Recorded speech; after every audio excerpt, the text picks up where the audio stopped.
지혜로우신 하나님께 영광을, 이런 주제로 하나님 말씀 증거하도록 하겠습니다. 어느 마을에 머리가 조금 모자라는 바보라 불리는 소년이 있었습니다. 숫자 개념이 없어서 100원짜리, 10원짜리 구분을 잘 못했어요. 그래서 사람들이 장난친다고 100원짜리, 10원짜리 동전을 갖다 놓고 너 뭘 가질래? 그러면 내가 항상 배시시 웃으면서 10원짜리를 찍었어. 사람들은 막 웃으면서 좀 바보가 다 있냐? 어떻게 100원짜리, 10원짜리를 구분할 줄 모르냐 하고 재미있었습니다. 그래서 동네 아저씨, 아주머니들이 두세 사람만 모여있는데 애가 지나가면 야, 너 이거 가지고 야, 100원짜리, 10원짜리 보여주면서 이걸 뭐는 가질래? 라면 항상 내가 10원짜리 가집니다.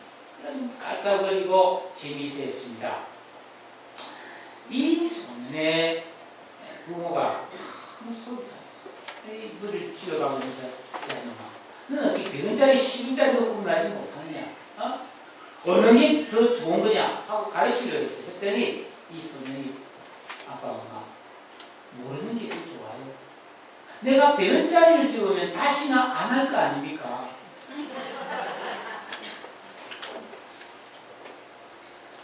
미국이 낳은 세계적인 대부호였던 록펠러의 일화입니다. 이 록펠러가 아버는 착한 일을 했어요. 그래서 구멍가게 집 아저씨가 너 착하니까 사탕 한 주먹 그냥 돈 안 받고 치고 가라.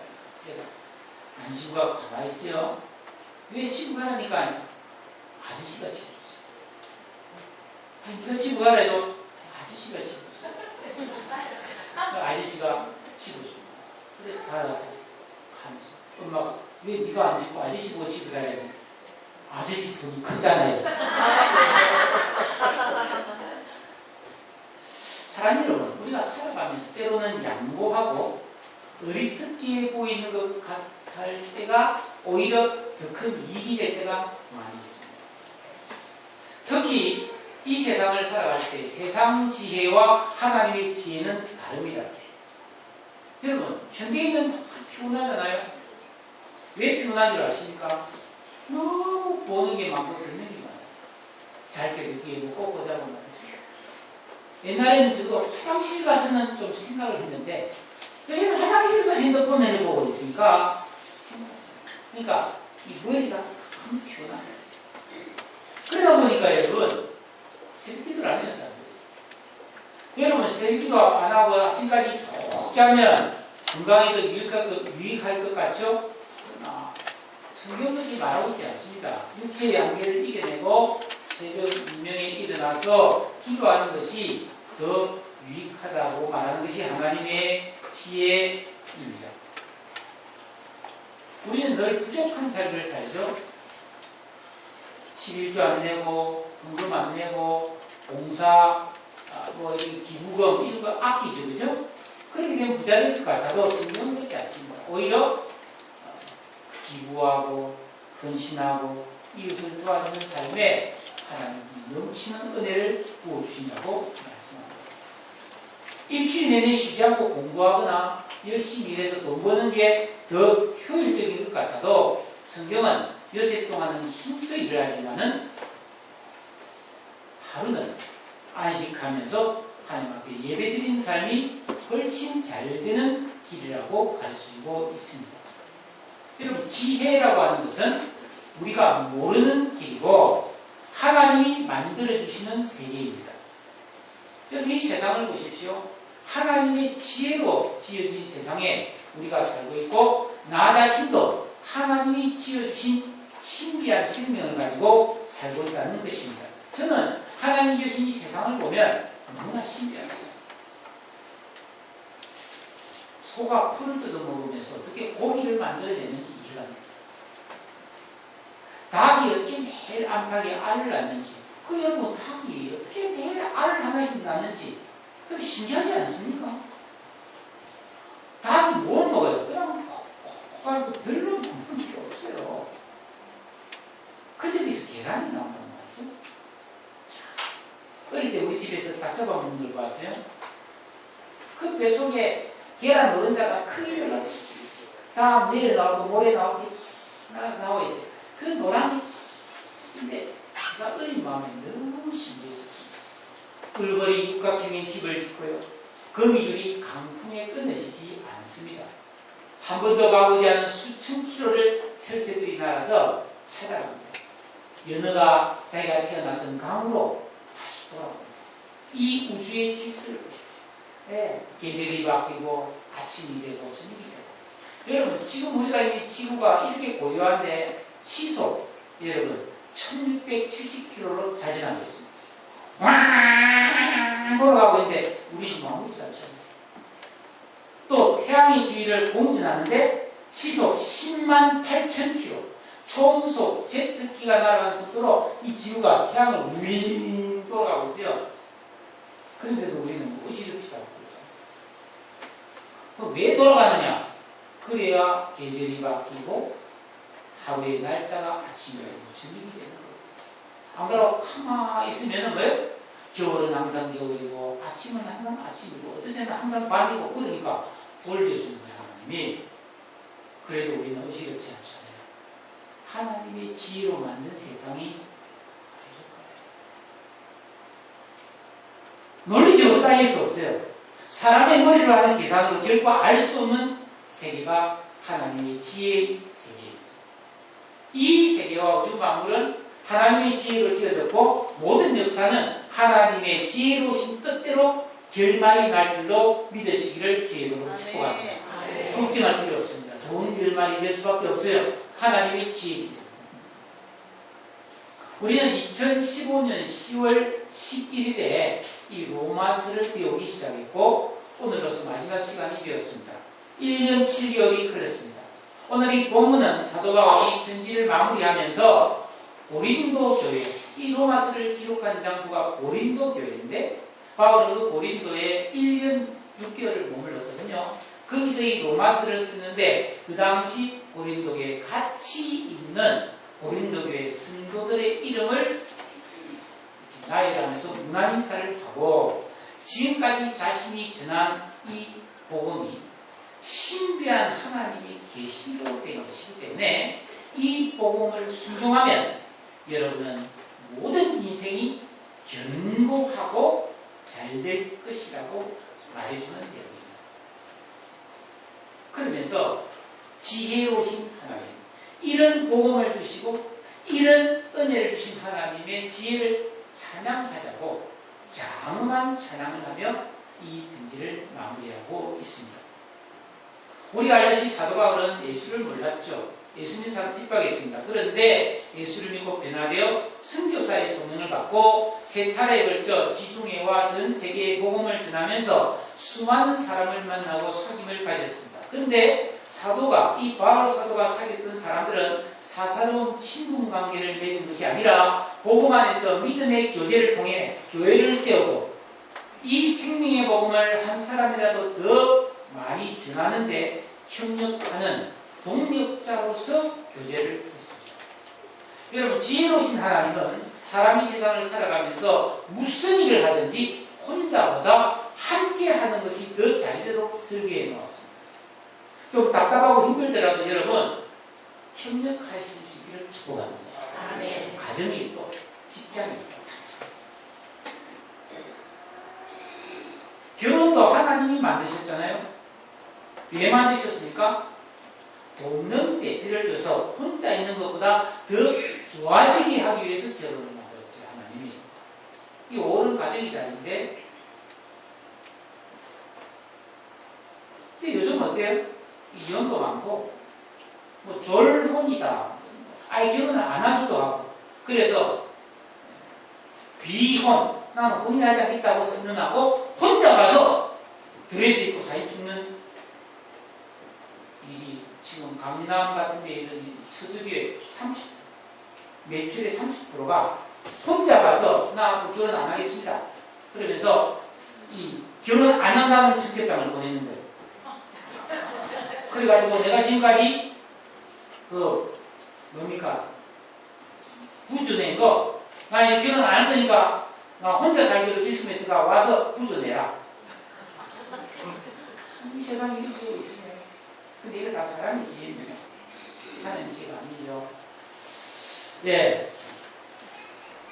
자, 그래서 오늘 승리에 보면은 바울이 관계를 맺고 살았던 그 고린도교의 친밀한 그리스도인들을 한 사람 한 사람 소개해주고 있습니다. 바울 주위에 어떤 사람이 있었는지 한번 살펴봅시다.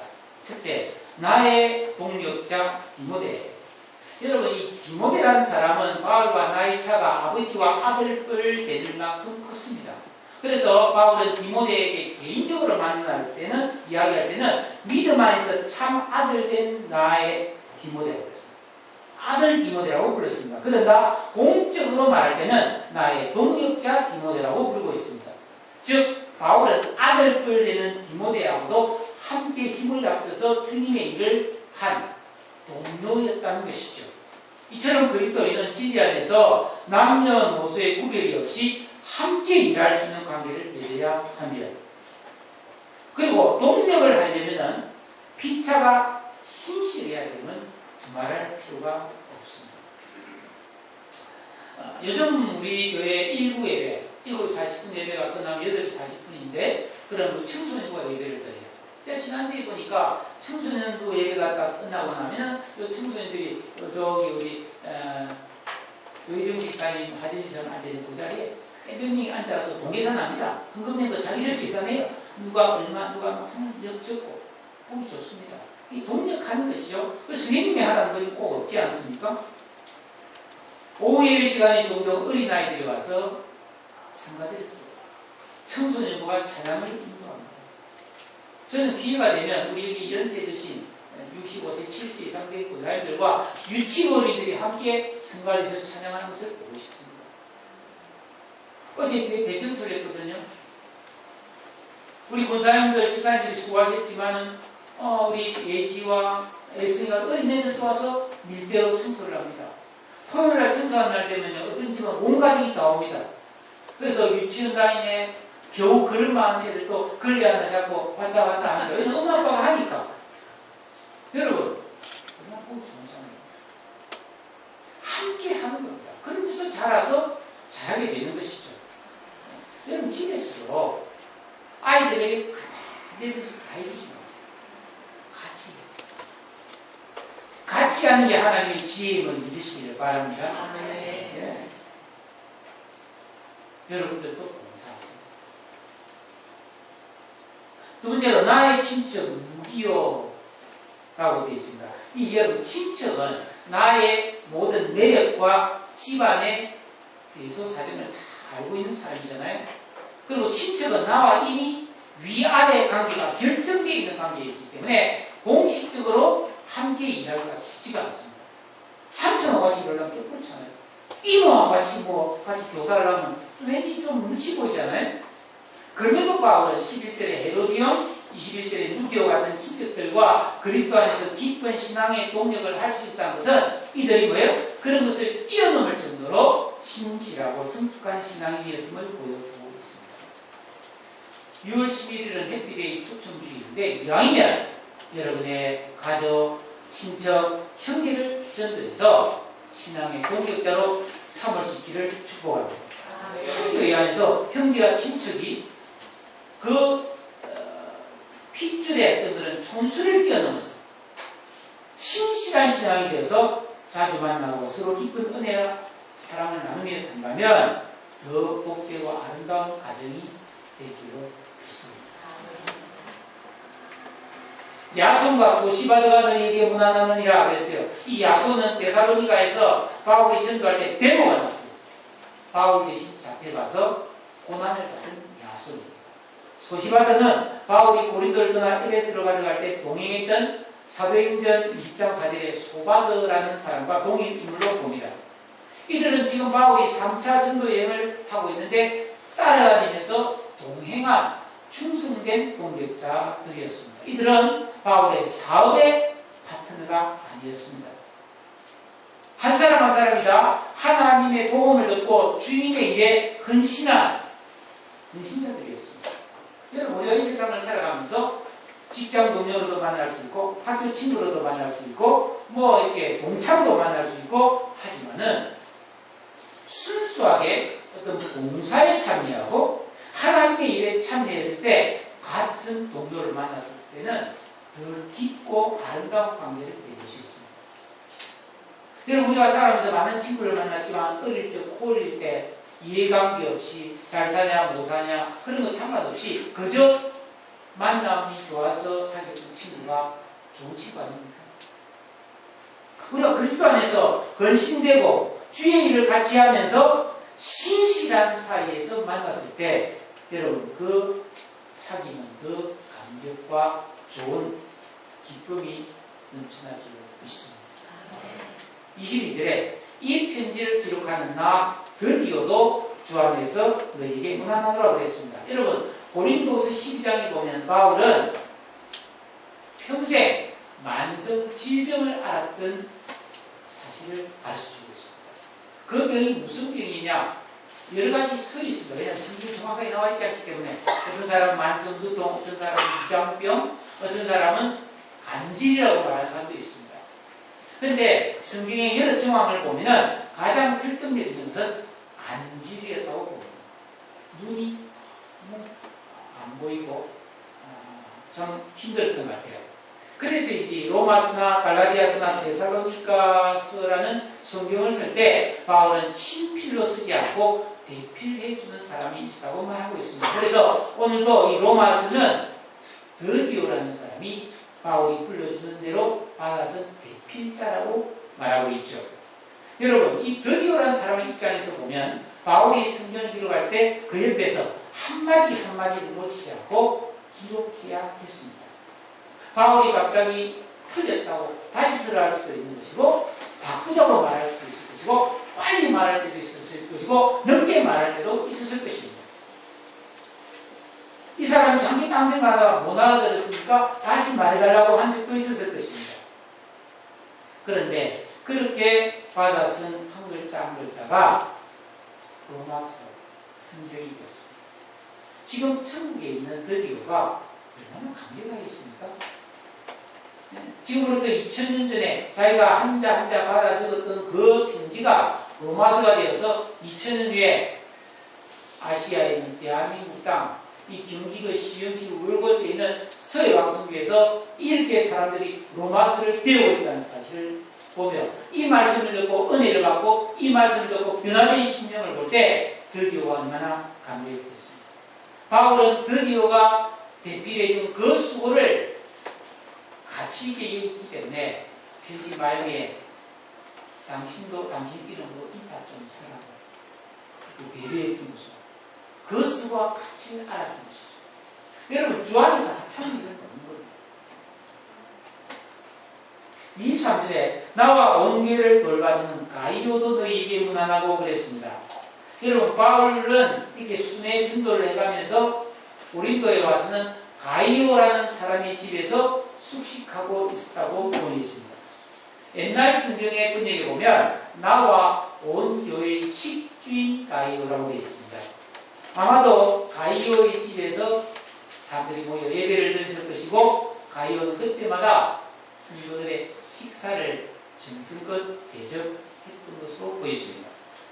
여러분 우리가 매주일 교회 와서 예배를 드리는 것이 매우 중요하지만은 예배 후에 가서 식당에서 맛있는 밥 먹는 것도 얼마나 쏠쏠한 재미입니까?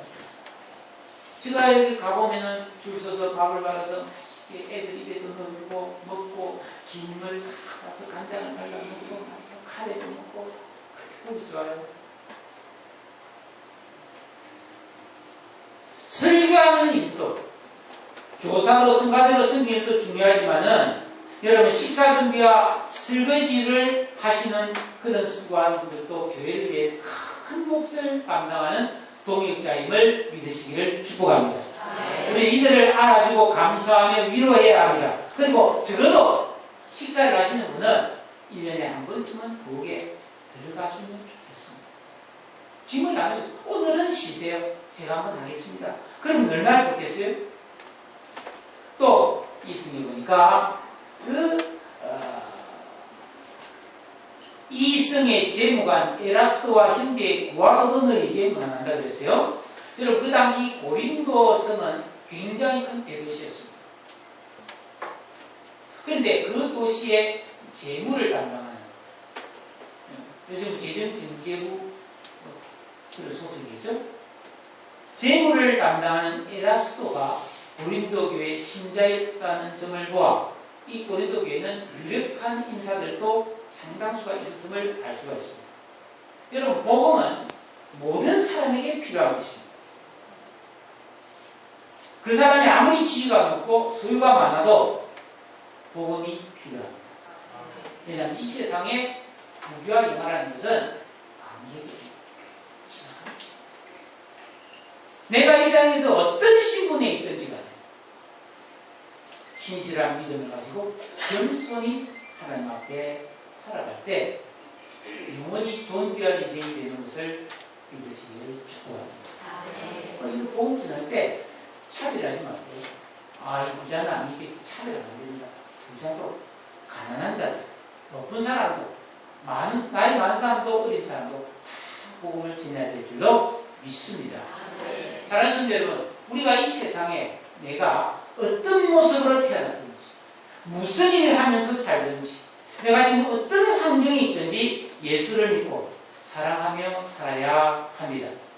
인생은 인간관계입니다. 눈만 뜨면 사람을 만나게 되어 있어요. 버스를 타려도 운전기사를 만나야 되고, 옆에 누가 있고, 직장을 가도 옆에 사람이 있고, 집에 가도 누가 있고, 항상 사람이 있지 않습니까? 여러분, 하나님을 잘 믿음으로 인간관계를 잘하는 지혜를 배우시기를 축복합니다. 바울은 그 지혜를 배웠기 때문에 하나님을 섬기며 교회를 사랑하고 가는 곳마다 좋은 친구와 사귐을 가지면서 그들과 동력하며 주의 뜻을 이루어갔던 것을 볼 수 있습니다. 여러분, 기억하세요. 내가 하나님께 지혜를 배워서 소리 없이 묵묵히 헌신하며 올바른 믿음의 길을 가면 우리 인생은 날이 갈수록 점점 강하고 좋은 삶이 될 줄로 믿습니다. 이보다 더 보기 힘든 길이 없습니다. 하나님의 지혜 안에 참 행복과 영원한 소망이 있음을 믿습니다. 영원히. 두 번째로 25절에서 27절 사이에 보면 바울이 전한 복음의 신비에 대해서 나오겠습니다. 여러분, 바울은 처음에 예수를 믿지 않았지만은 그가 뜬금없는 시간에 불현듯이 예수를 만나서, 부활하신 예수를 만나서 그는 죄사함을 받고 영원한 새 생명을 얻는 복음의 비밀을 알기 깨닫게 되었습니다. 그 감격과 열정을 가지고 그는 예수를 믿으면 죄사함을 받고, 죄사함을 받으면 의롭게 되고, 의롭게 되면 하나님께서 사랑하여 주시고 존귀와 영광으로 인도하신다는 이 사실, 이 복음을 전하기 위해서 일평생을 헌신했습니다. 그래서 바울이 쓴 모든 이 서신들을 보면은 마지막 끝에는 주 예수 그리스도의 은혜가 너희에게 항상 있을지어다. 하나님의 사랑과 예수 그리스도의 은혜와 성령의 교통이 있을지어다 하고 축도로 끝나고 있는데, 오늘 이 로마서에 보면은 지혜로우신 하나님께 영광이 세세무도 있을지라고 찬송으로 끝나고 있습니다. 그러면서 하나님을 가리켜 지혜로우신 하나님이라고 부르고 있습니다. 왜 그럴까요? 그 해답이 25절과 26절에 잘 나타나 있습니다. 사도 바울이 지금까지 증거한 나의 복음과 예수 그리스도는, 여러분, 바울이 전한 복음의 내용은 하나님의 구원 계획이 예수 그리스도 안에서 다 이루어졌다는 내용입니다. 여러분, 제 말 한번 들어보십시오. 우리가 인생을 사는데 얼마나 많은 문제가 있습니까? 외롭고 슬프고 귀찮고 힘들고 잘 안 되고 아프고 늙고 속상하고 기분 나쁘고 너무나 문제가 많은데, 바울이 발견한 복음 속에는 예수 그리스도가 이 모든 문제의 완벽한 해결자가 된다는 것을 깨달은 거예요. 여러분, 예수 그리스도가 해답입니다, 여러분. 그래서 여러분, 이 복음이라고 하는 것은 영세전부터 감추어져 있었단 말이에요. 이렇게 덮어놨단 말이에요. 하나님께서 이렇게 덮어놨단 말이에요. 응? 자, 이 있는데 듣고 나서 몰라서 이 복음을 몰라서 복음을. 그런데 예수 그리스도가 이 땅에 오심으로 여러분 이게 드러났다. 복음이에요. 드러났다는 거죠. 이건 복음이 뭡니까? 예수님이 십자가에 달려 죽으심으로 우리에게 해주신 일이 복음이거든요. 여러분 예수는 이 땅에 올 때 너무나 가난한 모습으로 마을방에서 태어났고 처음으로 누웠던 요람이 말머리통이었습니다. 예수님이 살았던 나사렛은 이스라엘에서도 가장 못 사는 갈동네였습니다. 그분은 목수를 30년간 했습니다. 그리고 그분은 3년 동안 복음을 전하다가 십자가에 달려 비참하게 사형을 당했습니다. 그런데 바로 그 예수를 믿을 때 인간의 풀리지 않는 모든 문제가 해결되도록 하나님께서 구원을 주시는 것이죠. 이게 하나님의 지혜로운 방법이라는 겁니다. 여러분 예수가 대단한 학문과 대단한 집안 사람이라면 가까이 가기 힘들잖아요. 가난하기 때문에 연약하기 때문에 가까이 갈 수 있는 것이죠. 이 사실을 고린도전서 2장 6절에 보면 그러나 우리가 온전한 자들 중에서 지혜를 말하노니 이는 이 세상의 지혜가 아니요 이 세상의 없어질 관음의 지혜도 아니요 오직 비밀한 가운데 있는 하나님의 지혜를 말하는 것이니 곧 감추었던 것인데 하나님이 우리 영광을 위하사 만세전에 증한 것이라고 말하고 있습니다. 사랑하는 여러분, 예수를 믿으면 그 끝이 반드시 인생의 승리자로 기뻐하고 감사함으로 마치게 됨을 믿으시기를 축복합니다.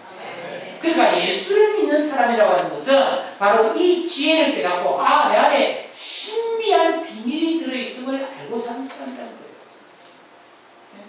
골로새서 1장 27절에 이 비밀은 너희 안에 계신 그리스도니 곧 영광의 소망입니다. 여러분 이 복음이 얼마나 대단한 것이냐면요. 여러분 꽃이 아시죠? 꽃이 아십니까? 꽃은 너무 작고 하찮은 거잖아요. 제가 한번 가져왔는데 없어졌거든요. 너무 작아서. 1분 때는 보여줬어요. 내가 한번 갖고 왔는데 어디 갔죠? 너무 작아서 어디 들어갔어요. 여러분 꽃씨를 보면은 별로 없습니다. 근데 그 안에서 누가 날 싹이 나면 파란 잎이 생깁니다. 뿌리가 생깁니다. 잎이 생깁니다. 꽃이 피고 향기가 나고 열매가 나고 나무가 되기도 합니다. 마찬가지예요. 우리가 예수를 믿고 믿음을 가지고 살면 이게 언젠가 싹이 나가지고 확 꽃이 펴가지고 향기가 나고 열매가 되고 아름답게 된다는 것입니다. 그래서 이거는 하나님의 지혜라는 겁니다. 지혜. 여러분 이 하나님의 지혜가 아니면 이런 걸 못해요. 여러분 예를 들어서 뭐 꽃을 심었는데 꽃에 자꾸 꽃이 막 씨가 안 나오고 꽃만 자꾸 나오면 그 어떻게 다 보관합니까? 어떻게 붙들입니까? 씨니까 한 주먹 갖고 뿌리면 고갈 수 있는 것이다. 대단하지 않나요? 네. 사랑하는 여러분, 우리는 이제 로마서를 배웠습니다. 구원받는 게 뭐냐? 하나님이 우리를 얼마나 사랑하시는지 아는 지혜를 여러분도 받았고 깨닫게 된 줄로 믿으시기를 축복합니다. 네. 여러분, 이 복음의 지혜와 비밀을 깨닫고 은총을 입은 자로서는 지혜로우신 하나님께 영광과 찬송을 돌리는 삶을 살아야만 되는 것입니다. 바울은 그것이 감격이었어요. 그래서 여러분 에베소 3장 8절에 이렇게 말했어요. 모든 성도들 중에서 지극히 작은 자보다 더 작은 나에게 이 은혜를 주신 것은 측량할 수 없는 그리스도의 풍성을 이방인에게 전하게 하시고 영원부터 만물을 창조하신 하나님 속에 감추었던 비밀의 경륜이 어떤 것을 드러내게 하려 하심이라고 자기는 큰뜻했다. 여러분 과거에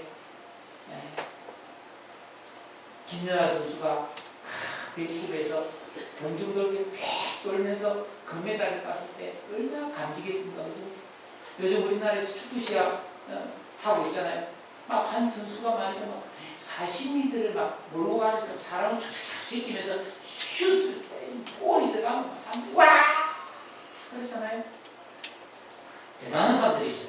김연아 대단하고 축구 선수 손흥민, 이승우 대단한 사람.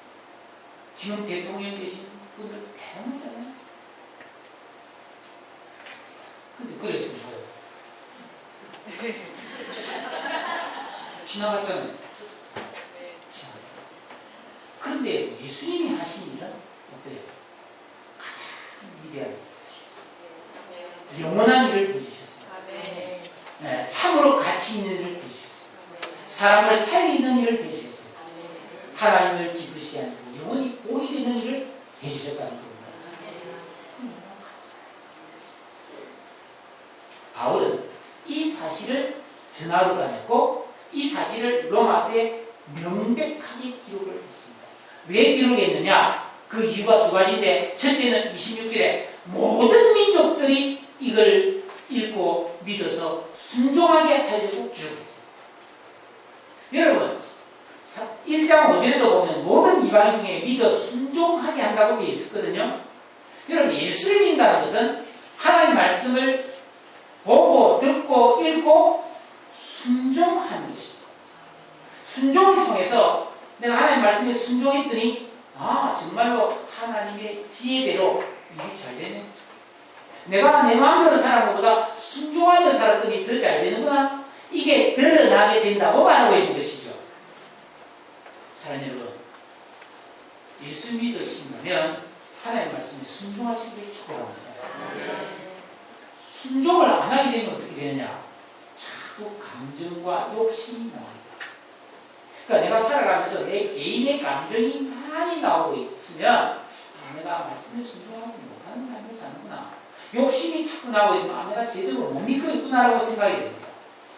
그래서 내 삶 속에 자꾸만 억울하고 섭섭하고 자꾸 욕심이 생기고 이해가 안 되고 원망불평이 많으면 하나님 말씀에 순종 안 하고 내 방식으로 믿고 있는 겁니다.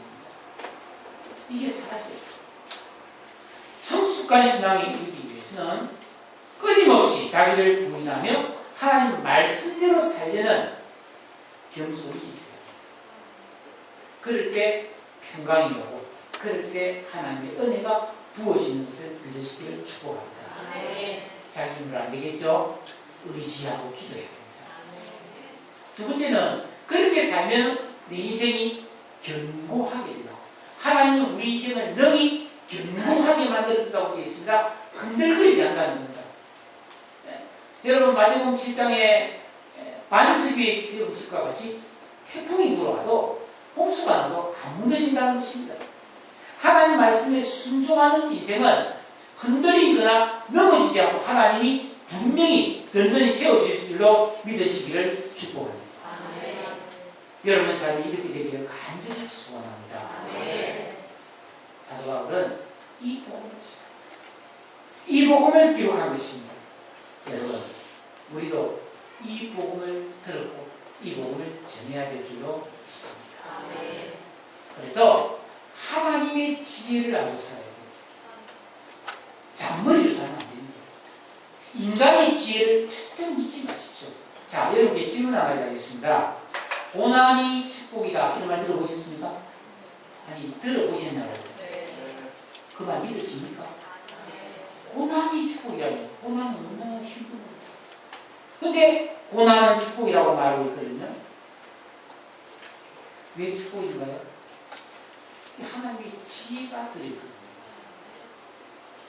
자, 진흙과 얼음이 있습니다. 뭐가 있다고요? 진흙과 얼음.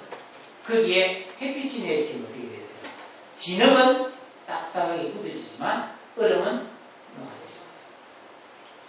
여러분, 우리의 삶이 고난과 고통을 겪게 될 때 사람들은 그 정도는 아닙니다. 딱딱하게 굳어지는 사람인가 하면 얼음같이 녹아지고 부드러워지는 사람이 있습니다. 무엇이 하나님의 복일까요? 나는 문제 앞에서 굳어집니까? 높아내립니까? 저는 어려움을 당한 친구가 교회 와서 눈물을 흘리면서 높아지는 모습을 볼 때 같이 기도합니다. 반드시 회복되어 주는 믿습니다. 네. 여러분, 그러니까 여러분 분별하세요. 내가 어떤 일을 만날 때 내 마음이 굳어지고 더 원망이 생기고 미운 사람이 더 많이 생기고 그러면요, 이거는 내가 죽는 길이에요. 바뀌셔야 됩니다. 겸손이 어렵지만 높아내리셔야 돼요. 그래서 더 낮아지고 겸손해지고 하나님을 의지해야 합니다.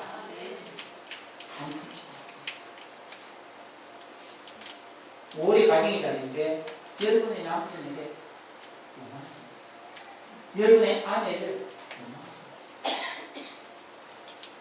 녹아져서 더 사랑하고 섬기면 하나님의 복이 부어질 줄로 믿습니다.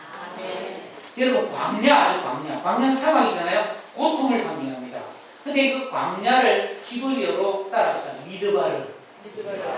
그 히브리어입니다. 미드바르가 광야입니다. 근데 이 미드바르란 말은 하나님이 말씀하시다 할 때 다바르에서 나왔거든요. 이게 무슨 뜻이냐면, 광야는 침묵이 흐르는 적막한 곳이 아니라 하나님께서 말씀하시는 곳이라는 얘기예요. 네. 여러분, 광야의 황량함 속에서 하나님은 나와 대화하기를 원합니다. 나한테 시야를 빼앗기지 않도록. 네. 여러분, 그래서 하나님은 이스라엘 백성들을 광야로 보내잖아요. 거기서 40년을 고생하게 하는데, 고생만 하는 게 아니고 거기서 하나님의 음성을 계속 들은 거예요. 그리고 나서 젖과 꿀이 흐르는 가나안 땅을 주신 것입니다. 하나님은 지금도 광야를 통해 말씀하시죠. 나를 위한 말씀, 나를 인도하시는 말씀 들려주시기를 원하십니다. 너는 내게 부르짖으라. 내가 내게 응답하겠고 네가 알지 못하는 크고 비밀한 일을 내게 보이라. 여러분, 지금 우리가 그러면 사막으로 가야 됩니까? 아닙니다. 기도의 자리가 광야입니다. 은밀하게 하나님 앞에 엎드리는 자리가 광야입니다. 그곳에서 하나님의 음성을 들으시기를 축복합니다. 여러분, 자녀를 다 기르고 계시거나 기르보셨죠?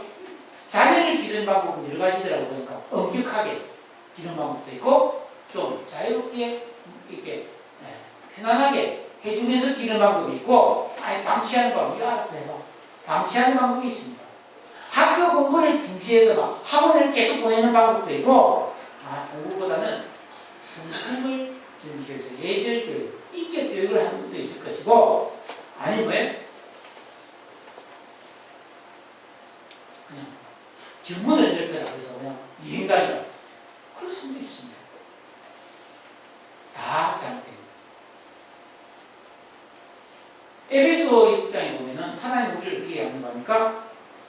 사랑과 긍휼과 오래 참으심으로 하는 것. 이 지혜를 세상의 지혜가 아니라 하나님의 지혜로 이제 우리도 이 로마서를 끝마치면서 구원의 확신을 갖게 되고 그 이상 믿음의 순종의 삶을 살며 복음으로 하나님의 지혜로 행복해 되는 우리 인생들을 간절히 소원합니다. 우리의 구원은 하나님의 완벽한 작품, 하나님이 지혜로 만드신 완벽한 작품. 우리 한 사람 한 사람은 부족함이 없습니다. 왜냐? 우리 안에 하나님이 계시기 때문에. 나는 부족하고 나는 약해. 주님이 약해. 이걸 알고 사는 사람이 지혜로운 사람이죠. 우리 구원의 결말은 영화롭고 존귀한 천국 백성이 되는 것입니다. 이 사실을 깨닫고 무엇은 일을 만나든지 어떤 환경 속에서든지 하나님을 찬양하고 내 은혜 심사를 통해 하나님께 영광을 돌리시기를 축복합니다. 그러면 날이 갈수록 하나님 우리를 존귀케 해주실 것입니다. 길이 생기고 생명이 살아나고 문이 열리게 될 것입니다. 할렐루야. 이 지혜로우신 하나님을 찬양합니다. 이 지혜로우신 하나님이 나의 아버지십니다. 할렐루야. 기도하겠습니다. 오늘 이 말씀 생각하면서 하나님의 지혜를 배우고 살기를 원합니다. 하나님의 지혜의 절정은 예수 그리스도입니다. 하나님의 지혜의 가장 완벽한 작품은 구원입니다. 우리가 여러분 공부에서 구원받으라면 어떻게 구원받았어요? 고행을 통해서 돌을 닦아서 구원받으라면 어떻게 받겠습니까? 예수 믿어서 구원받는 게 하나님의 지혜입니다. 노력해서 복받는 게 아닙니다. 예수 잘 믿어서 복받는 겁니다. 진짜 복은 하나님이 그저 주시는 겁니다. 믿음으로 받는 겁니다. 이 지혜를 배워서 영원히 참으로 잘 되게 해달라고 다 같이 통성으로 기도하겠습니다. 하나님 아버지